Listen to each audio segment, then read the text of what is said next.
I returned home after a 4-day business trip, only to discover a small construction team using a jackhammer on my lawn.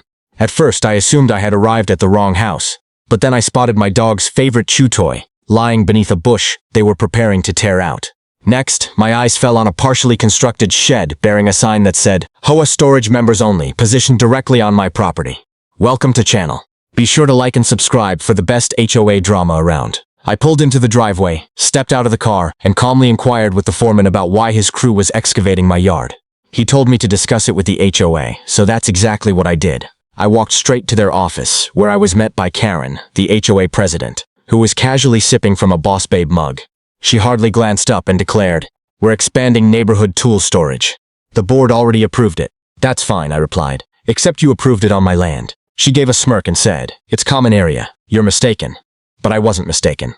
That property belonged to me, legally and completely, and I possessed the plat map and deed to demonstrate it. I returned home, gathered every relevant document, and even highlighted the property lines. I emailed the complete package to the HOA, along with a strong notice to halt the construction right away.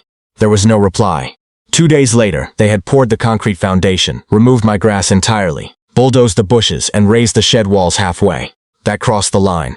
I created a large 3-foot wide sign reading "Private Property. You are trespassing," attached it to a sturdy wooden post, and planted it firmly in the yard so it faced the work site. I captured dozens of photographs from multiple angles, added timestamps and geotags, and backed them up in 2 separate locations.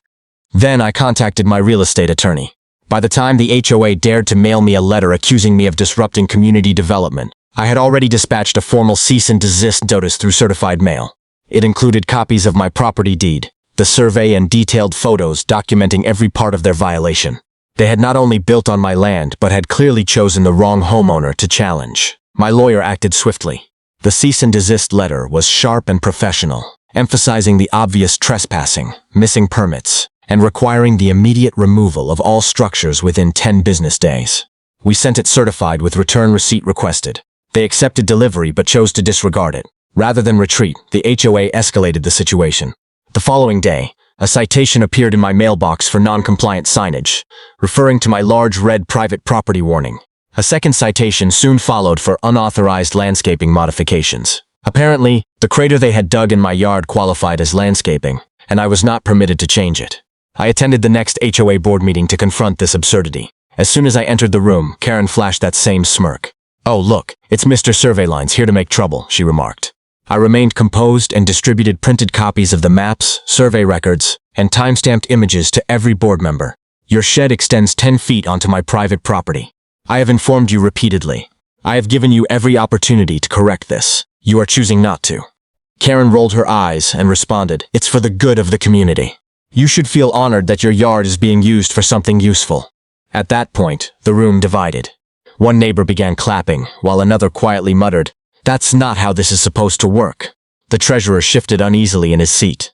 Following that meeting, my lawyer submitted a request for a temporary injunction in civil court and included claims of retaliation in the case. The HOA issued fines for made-up violations, a textbook example of harassment.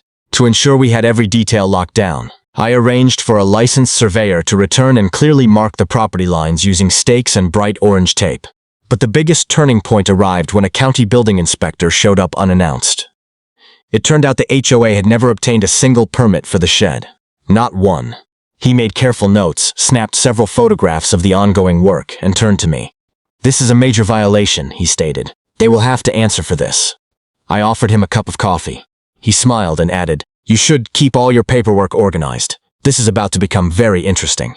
I already had everything prepared and was only getting started. The courtroom was quiet that morning, but my case folder was anything but.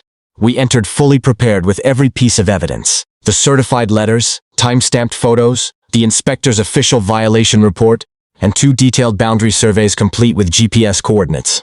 My lawyer remained composed and professional. The HOA had no clue what was about to hit them.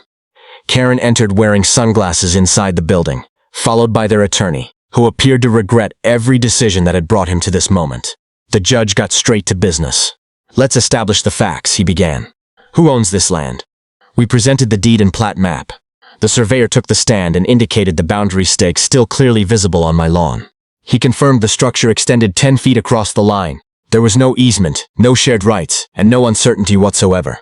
The HOA's lawyer tried to claim it was a common area due to a misclassification, and argued that the board had assumed ownership based on past use. The judge looked up sharply. "Did you obtain a permit?" "No, Your Honor," the lawyer admitted. "Did you confirm ownership before beginning construction?" The board believed. The judge cut him off. "I didn't ask what they believed. I asked what they verified." The room fell silent. The judge brought his gavel down firmly. The HOA is found liable for trespassing on private property. The absence of permits, the retaliatory measures, and their continued presence after official notice demonstrate willful negligence. Karen's jaw dropped. Effective immediately, the court ordered the HOA to demolish the structure, restore the property to its original condition, and pay the plaintiff for all damages, court costs, and legal fees. "How much?" Karen whispered to her lawyer. He offered no reply. After the ruling, neighbors began reaching out. I received messages from 3 different people describing similar experiences with the HOA. Repainting mailboxes without approval, trimming trees without consent, and even rerouting sprinkler systems without warning. Clearly, I was not the first victim, just the first one to push back. Karen refused to look at me. She stormed out of the courtroom like a teenager who had just been punished. Her power trip had ended, and the entire room had witnessed it. I left the courthouse with more than just a favorable judgment. I left with the full weight of the law supporting me, and the HOA backed into a corner. They dismantled the shed quietly. There was no ceremony, no announcement in the newsletter, just a discreet crew working early one morning, hoping no one would notice as they reversed their arrogant error. I watched from my porch, coffee in hand, while Karen stood across the street pretending not to watch. The land was restored to its former state, with new sod laid and flower beds replanted, though I insisted they not add any new plants. I had not approved it. My lawyer ensured they covered every dollar of the $94,000 settlement, including damages, legal fees, restoration expenses, and substantial compensation for my time. Karen resigned the following week. Her email was brief and passive-aggressive. "Due to increased personal commitments, I will no longer be able to serve this wonderful community." The new board president was a retired judge who had clapped when the demolition order was issued. All the fake violations I had been fined for were erased from the records. The citations for my unauthorized signage vanished. And those neighbors who had quietly thanked me during the hearing. One brought over a homemade pie, while another asked if I would assist them in questioning some questionable dues increases. It seemed the HOA had finally realized that homeowners do have rights. I installed motion-activated cameras around my property, placed fresh survey stakes, and now every inch of my yard is fully documented. I even commissioned a small engraved plaque that reads, "This land is legally and permanently mine." A week later, I received a gift basket from 2 former board members. I discarded the fruit but kept the bottle of wine. Karen still lives in the neighborhood, but she avoids eye contact. She walks her dog hurriedly, head lowered, sunglasses always in place. No more power plays, no more arrogant talks about community needs. Just quiet, uncomfortable walks and the knowledge that she had been legally and publicly defeated. As for me, I relax on my completely undisturbed porch with a yard that no one dares to approach anymore. It only required clear boundary lines, determined legal action, and plenty of resolve. Let that shed serve as a reminder. The end. Please like and subscribe for more HOA showdowns like this. Do you think Karen got what she deserved? Comment below.